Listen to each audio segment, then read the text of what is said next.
That afternoon, the golden sunlight streamed gently through the window, casting soft, warm patterns across the room. I sat quietly in my familiar counseling space, letting my heart slow down enough to catch the delicate rhythm of life itself. On days like this, I often find myself reflecting on the many stories that have passed through these walls. Stories filled with heartbreak and struggle, yet also brimming with hope and rebirth. Today, I want to share with you a very special story. A story about a woman named Lina, who once lost herself in a moment of weakness, but who found the courage to face the truth, to rebuild herself, and to rediscover the meaning of family. Lina entered the room, carrying a sadness in her eyes so deep it seemed she bore the weight of an entire sky on her slender shoulders. I invited her to sit. After a long, quiet pause, she finally spoke, her voice soft and fragile, like a whisper carried by the wind. Lina sat down across from me, her hands tightly clasped together. She took a deep breath, as if gathering every ounce of courage she had to begin. Her voice trembled slightly as she spoke. "I used to believe I had a perfect family." She offered a faint, bittersweet smile. "David and I have been married for over 10 years. We have a son, Noah, 7 years old, sweet and full of laughter." She shared how their life was simple, yet filled with joy. A small home with a lush green garden, the sound of a child's laughter echoing every afternoon, and warm family dinners gathered around the table. David was a hard-working man, a devoted father. Lina often reminded herself how lucky she was. But sometimes, even in the most peaceful-looking families, silent storms find a way to creep in. Lina's voice softened. 6 months ago, because of our busy schedules, we hired someone to help around the house and garden. His name was Eric. Eric was a young man, quiet and polite. At first, Lina thought of him as nothing more than part of the background, like the ticking of a wall clock or the chair by the porch. I barely noticed him. Truly, I didn't think much at all. But then, one late evening, something changed. That night, Lina came home late after a long day at work. David was still away on a business trip. Noah was already asleep. The house felt still, wrapped in a heavy silence.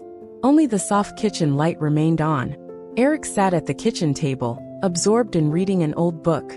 The scene was oddly peaceful, quiet in its solitude. Lina hesitated, then sat down across from him. They began to talk, simple conversations about life, about family, about the distant hometown Eric had left behind in search of work. As I listened, I could feel the confusion tangled in every word Lina spoke. Gently I asked her, "What did you feel at that moment, Lina?" She paused, searching for the words, then whispered, "Maybe."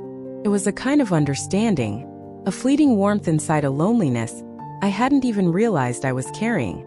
She hesitated, fear flickering in her eyes as she recalled that fragile moment. We just kept talking. And then, there was a kiss light as a breath, yet as heavy as the guilt it birthed. Lina quickly pulled away. She whispered an apology, tears brimming in her eyes. "I told Eric it was a mistake, that it would never happen again." But that night, Lina could not find sleep. The guilt surged through her like a relentless undercurrent. "I loved David. I loved our little family. And yet," her voice broke.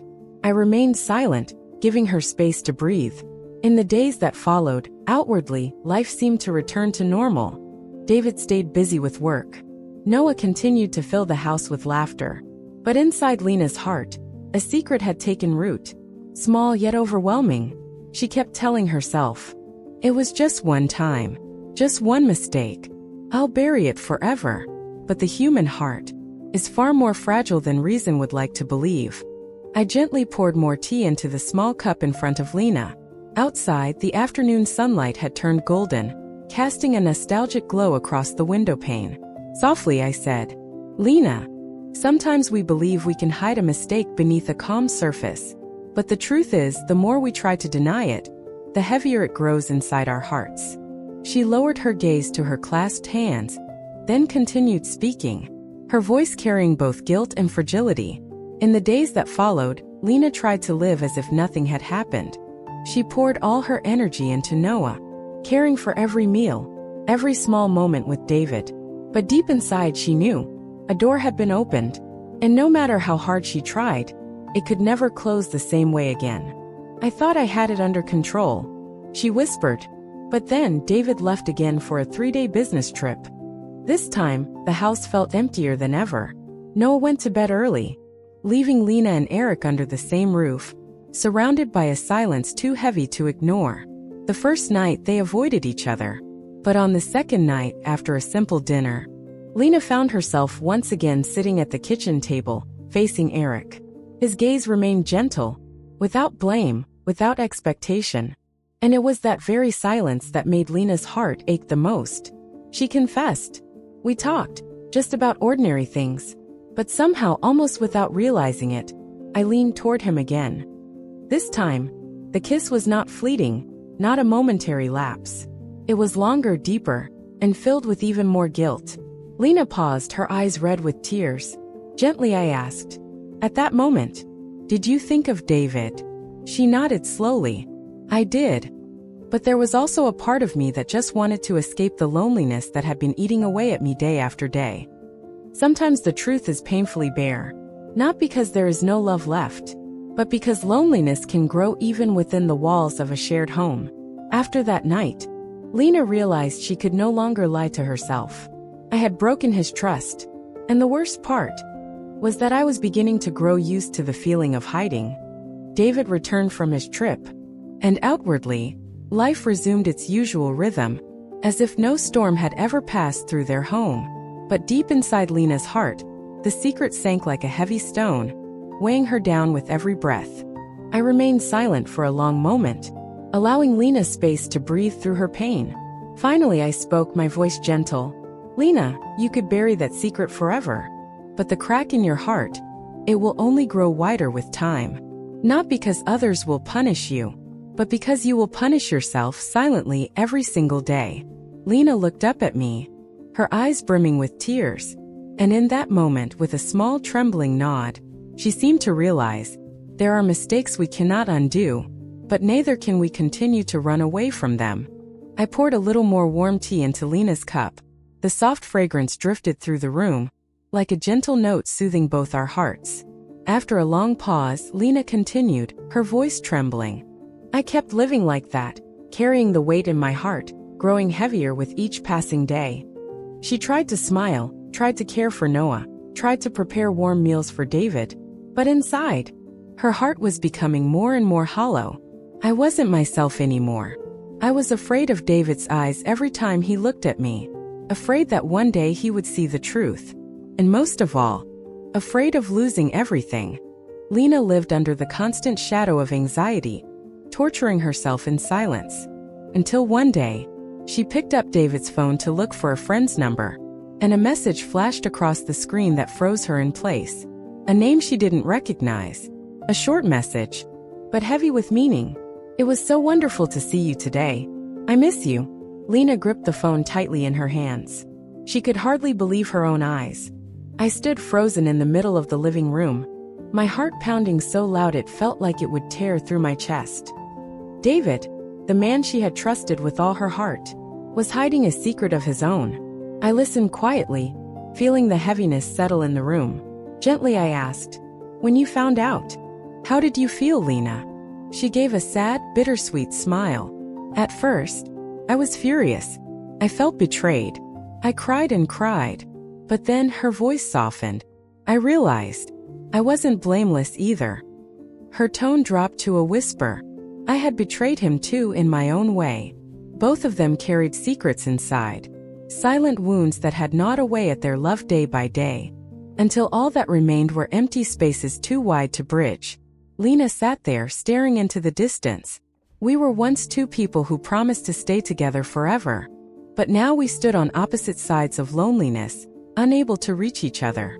The distance wasn't only built by stolen kisses or secret messages, but by all the silences left unspoken, the invisible walls that grew larger, because neither had the courage to name them.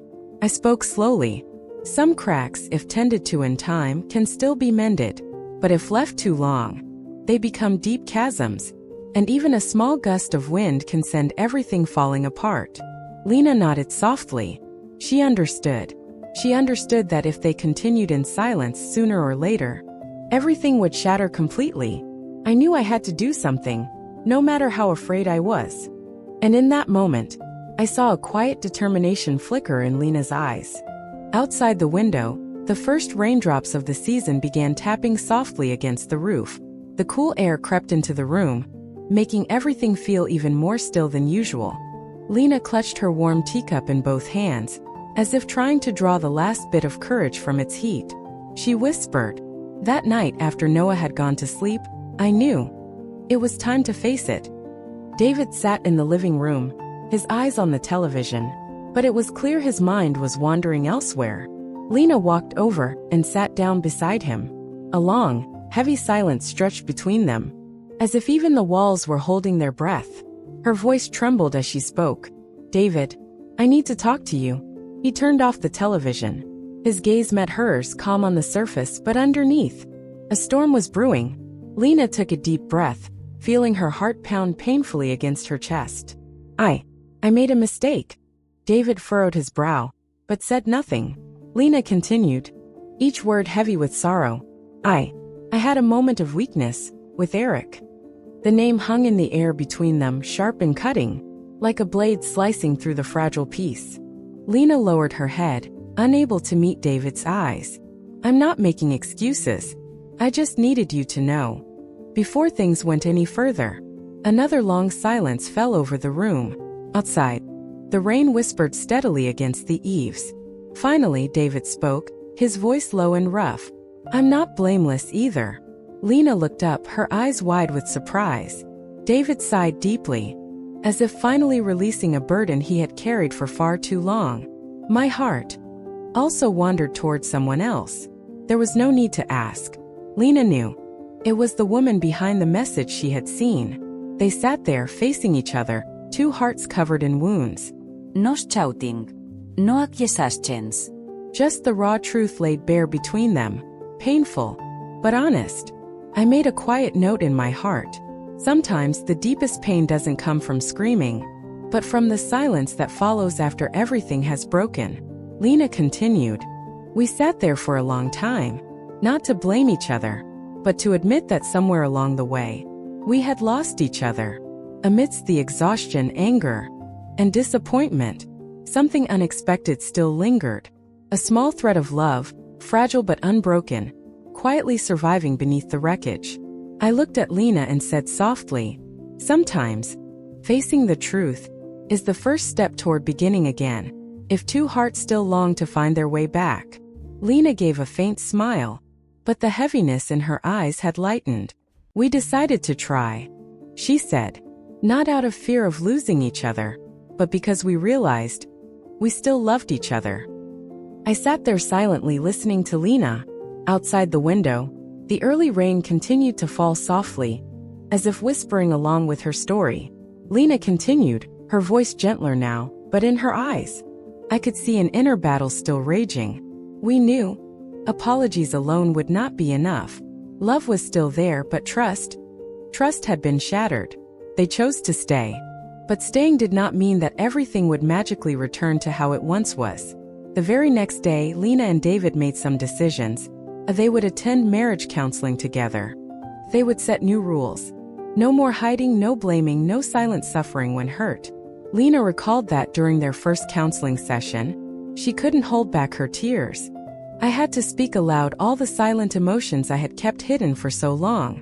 She confessed to David of the deep loneliness she had felt, of the invisible distance that had grown between them, her fear of becoming nothing more than a shadow in his life. David opened his heart too.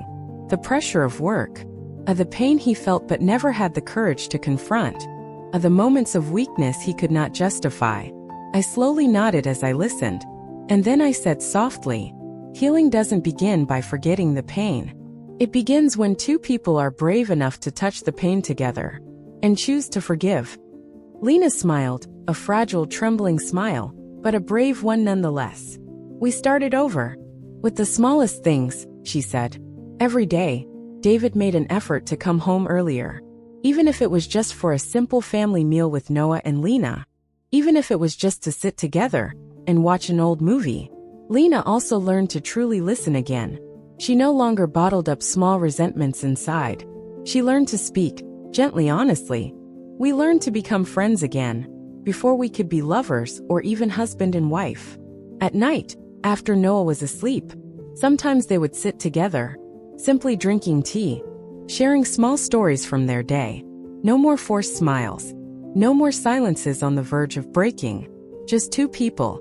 Awkward, wounded but honest, trying to find their way back to each other. I asked her quietly, "Were there moments when you wanted to give up?" Lina nodded, her eyes glistening. "Yes, there were moments when I thought, is it really worth trying to glue two broken pieces together?" But then she remembered Noah's eyes. Those clear, hopeful eyes whenever he saw his parents laughing together. Eyes she could not bear to betray. And most of all, I knew deep down, I still loved him. The journey wasn't easy, but step by step, little by little, they learned to forgive each other, and to forgive themselves. We never erased the past, but we didn't let it chain us forever either. I gently took Lina's hand in mine, looking at her warmly, and I said like a quiet blessing, "Lina, true love isn't about never making mistakes. True love is when two people dare to face their flaws, grow together through the pain, and walk forward without turning their backs." Lina listened silently, her eyes shimmering with unshed tears, but also shining with a renewed hope. I knew she was ready for her next chapter. A chapter where she no longer imprisoned herself in the past, but dared to open her heart to the future. Before she left, Lina bowed her head gently toward me, a silent thank you that needed no words. I stood there quietly watching her go. Lina walked away with brighter eyes, as if she had just left behind all the storms that once haunted her. And in that moment, I smiled quietly to myself, knowing that a heart once torn had now learned how to stitch itself back together, threaded with hope and love. 2 months after the day Lina stepped out of the counseling room, on a gentle rainy afternoon my phone rang. On the screen was a familiar name, Lina. I smiled, a warm feeling blooming quietly in my heart. Lina's voice on the phone was filled with life. "I have some wonderful news to share." I laughed softly and asked, "What is it, dear?" On the other end, Lina's voice trembled with happiness. "David and we just had a small ceremony. We renewed our vows to each other, a promise to start over, with all the scars, and all the love that still remains." Hearing her, my heart swelled with emotion. I gently asked, "And how do you feel now?" Lina answered, her voice warmer than ever. "I no longer wish to erase the pain. Now I understand. True love is not about being perfect. It's about having the courage to stay, to walk together through the darkest days." I leaned back in my chair, quietly closing my eyes. Thoughts flowed through me as soft and tender as the rain tapping on the window. I wanted to hold on to this moment. The moment when a once broken soul found the courage to piece itself back together with love. And I whispered, not just for Lina, but for everyone who might be listening. In every life we stumble. But what makes us grow is not perfection. It is the strength to stand back up, to stitch our hearts back together, with forgiveness, honesty, and a love large enough to hold all our flaws. Healing is never an easy path. There will be days when you want to give up. There will be moments when trust feels as thin as a thread. But if there is still a small corner in your heart reserved for love, whether it's love for someone else or love for yourself, then the light will find its way through even the darkest cracks. I ended the call with Lina with a simple blessing. I hope that you and David will not only love each other through the sunny days, but also have the courage to hold hands through every storm. Lina laughed, her voice clear and sweet, like the chime of a wind bell. Thank you. Thank you for listening to me, especially on the days when I felt like I had no one left to lean on. Cherry Blossom. And now, to you, dear listener, if your heart is heavy with a secret, a wound, or a brokenness, please remember, forgiveness does not mean forgetting the pain. Forgiveness is a gift you give yourself, to walk forward with a lighter heart. You are worthy of a love that is whole, starting with the love you give to yourself. Today's story ends here. Thank you for listening to the gentle whispers from Life Whispers. If this story touched your heart, please share it as a gift for someone else who may also need a little hope. Until we meet again in the next story, Stay kind, stay brave, and keep your heart open.